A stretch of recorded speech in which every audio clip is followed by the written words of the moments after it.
in my job, I've had a chance to visit a lot of our armed forces around the world, and I'm doing the intelligence work I do. I spend a lot of my time with a lot of the special forces people. We've been heavily reliant on them lately because we don't have a big military footprint in place, so we send these special forces in to do difficult things and dangerous things. And these particular 50 are going to have their work out for them.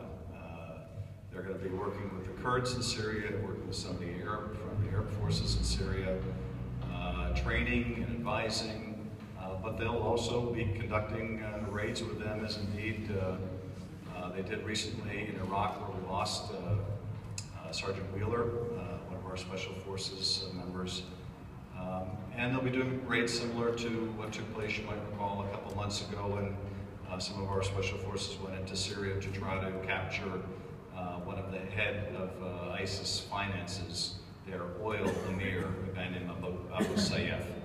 They ended up killing him during the raid, capturing his wife, and a treasure trove of materials to be exploited for intelligence purposes.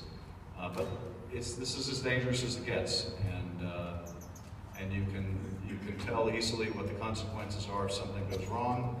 And God forbid you have a situation like the Jordanians did when one of their pilots was shot down, dressed in an orange jumpsuit and literally burned alive.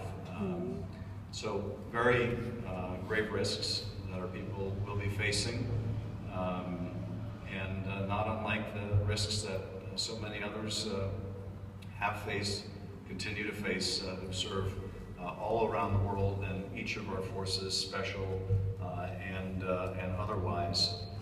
But I want to make sure we keep them in our thoughts and prayers. As long as they're in harm's way, we pray for them to conduct their missions with success and return home safely. And I want to thank all of you who have served the country. It is no exaggeration at all when I say that the part of my job that I find the most rewarding is when I have a chance to meet with you and meet with your cohort who are serving around the world right now. I'm very proud that my father's part of the greatest generation, but I truly believe that anyone who puts on the uniform is part of the greatest generation. Whether they're in the service today or in the service during the Second World War, they're just an extraordinary group of people. They're the best and brightest and most courageous this country has to offer, and they're second to none anywhere in the world. So I want to thank you for your service. Thank you for letting me be a part of today and your commemoration each year. It's really an honor to be here in such a beautiful historic hall. Thank you, and God bless our veterans.